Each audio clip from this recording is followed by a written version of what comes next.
সত্য এটাই, দুনিয়াতে আমরা একদিন ছিলাম না, আজকে আসি, আবার একটা সময় আমিও থাকবো না, আপনিও থাকবেন না।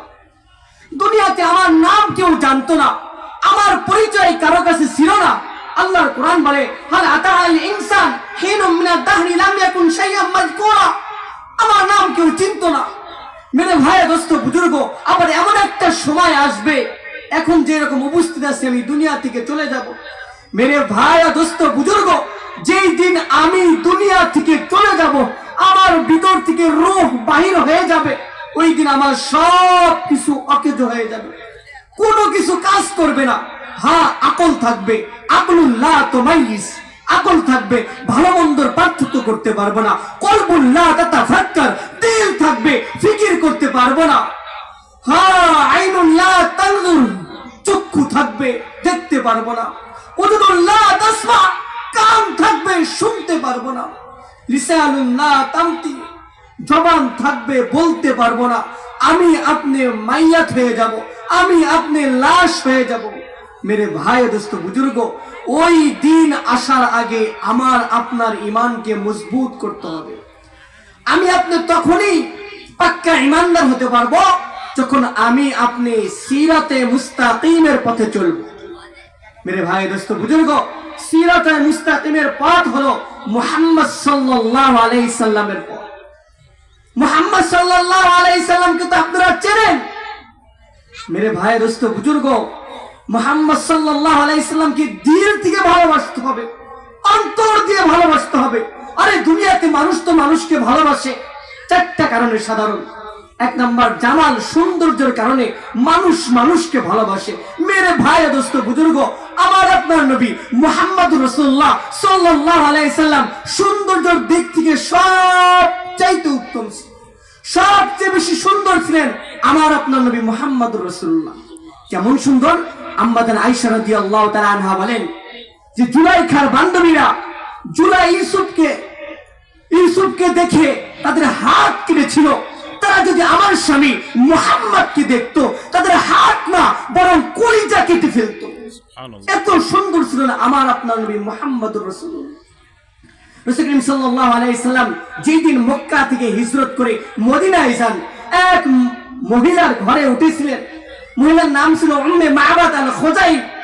তিনি রাসূলকে দেখার পর সন্ধ্যাবেলা, সংক্ষেপে বলতেছি, তার স্বামী যখন আসে, তার স্বামীকে লক্ষ্য করে বলেছিল, স্বামী, আজকে এমন একজন ব্যক্তি আমার ঘরে আসছে, স্বামী, এমন সুন্দর ব্যক্তি আমি কোনদিন দেখি না। সুবহানাল্লাহ। রাআইতু রাজুলান যাহিরাল ওয়াজহ আবলাজাল হাসানাল খালক লাম তাইবহু ফুজলা। মেরে ভাইও, অনেক সুন্দর ছিলেন আমার আপনার নবী মুহাম্মদুর রাসূলুল্লাহ সাল্লাল্লাহু আলাইহি ওয়াসাল্লাম। এত সুন্দর থাকার পরেও আজকে কিছু নাস্তিক আছে, কুলঙ্গার আছে, যারা আমার আপনার নবী মুহাম্মদুর রাসূলুল্লাহ সাল্লাল্লাহু আলাইহি সাল্লামের সুন্দর চেহারাকে ব্যঙ্গচিত্র করে। আজকে অনেক নাস্তিক আছে, অনেক মুরতাদ আছে, যারা আমার আপনার নবী মুহাম্মদ সাল্লাল্লাহু আলাইহি সাল্লামের চেহারা নিয়ে কার্টুন ছাপে। অনেক নাস্তিক আছে, অনেক বেঈমান আছে, যারা আমার আপনার নবী মুহাম্মদ সাল্লাল্লাহু আলাইহি সাল্লামের বিরুদ্ধে কথা বলে।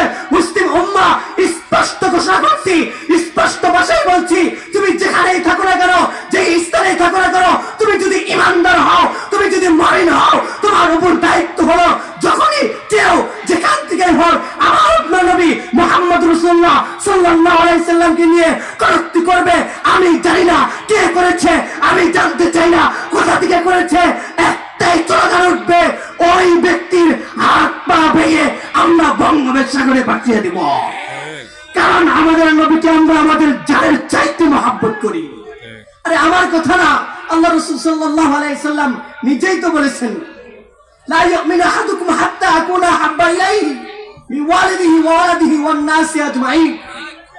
আল্লাহ রাসূল সাল্লাল্লাহু আলাইহি সাল্লাম বলেছেন, তোমার পরিবারের চাইতে, তোমার ছেলেপেলের চাইতে আমি নবীকে বেশি মহব্বত করতে হবে।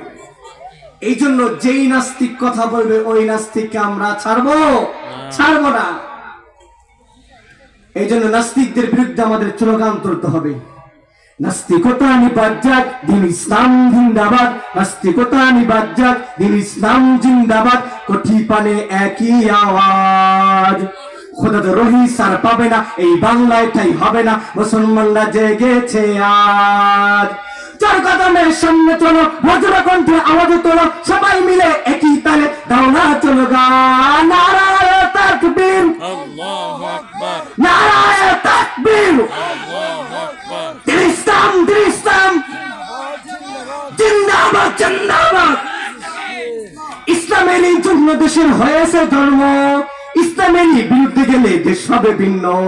ইসলামের এই জন্য দেশের হয়েছে ধর্ম, ইসলামের বিরুদ্ধে গেলে দেশ হবে ভিন্ন। ইসলামের বিরুদ্ধে যারা নিয়েছে অবস্থান, এই বাংলায় ঠাই হবে না, যাও হিন্দুস্তান। ঠিক কিনা? আমাদের বাংলায় থাকবা, বাংলার জমিনে থাকবা, আর রসুলকে নিয়ে কথা বলবা, ইসলামকে নিয়ে কথা বলবা, কোরআনকে নিয়ে কথা বলবা। আমরা তোমাদেরকে ছাড়বো, আমরা ইমানদার। আমাদের শরীরে এক ফোঁটা রক্ত থাকা পর্যন্ত তোমাদেরকে ছাড়তে রাজি নয়।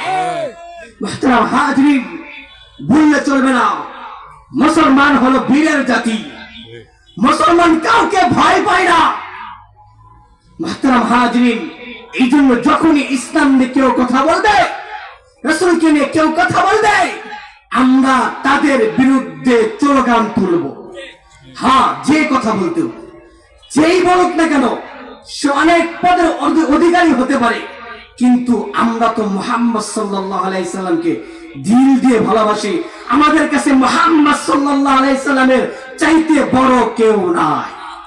মুহতারাম হাজরিন, আজকে মুহাম্মদ রাসূলুল্লাহ সাল্লাল্লাহু আলাইহি সাল্লাম নাই, কিন্তু তার ওয়ারিস তারা এখনো আছে। তারা কারা? তারা হলো উলামায়ে কেরাম। তারা হলো উলামায়ে কেরাম। উলামায়ে কেরাম হলো নবীর ওয়ারিস।